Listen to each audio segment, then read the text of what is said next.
কৃষ্ণ ভক্তগণ প্রণাম সবাইকে। সবাই কেমন আছেন? শ্রী বৃন্দাবন ধাম কি জয়। তো দেখছেন এখন আমি এখানে রাস্তায় দাঁড়িয়ে আছি, দেখছেন টোটো দাঁড়িয়ে আছে, ভক্তরা এখানে বসে আছে, এই যে ভক্তরা বাদাম খাচ্ছে। তো ভালো লাগছে দিদা? খুব ভালো। আপনার কেমন লাগছে? কোনো কমপ্লেন নেই? না।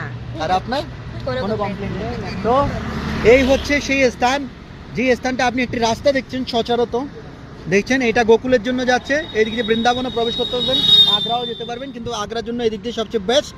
আর এখন মথুরা হয়ে আমরা আসছি, ওই সাইডটা হচ্ছে গোকুল, ঠিক আছে, প্রচুর রোদ পড়ছে, ওই সাইডটা হচ্ছে গোকুল, আর এই সাইডটা হচ্ছে আপনার মথুরা বিশ্রামঘাট।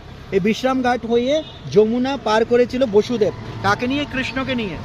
যখন কংসের কারাগারে কৃষ্ণ জন্ম হয়েছিলেন, দেবকীর অষ্টম সন্তান, অষ্টম গর্ভ, তাড়াহুড়ো করে বলছি। তো এই দিক দিয়ে যমুনা কি করেছিলেন? রাস্তা দিয়ে দিয়েছিলেন এবং এই দিক দিয়ে গোকুল পার হয়েছিলেন। আর এই দিয়ে হচ্ছে রাধা রানীর জন্মভূমি রাভেল, এই দিক দিয়ে। আবার বৃন্দাবনও ওই দিক দিয়ে হয়, ঠিক আছে।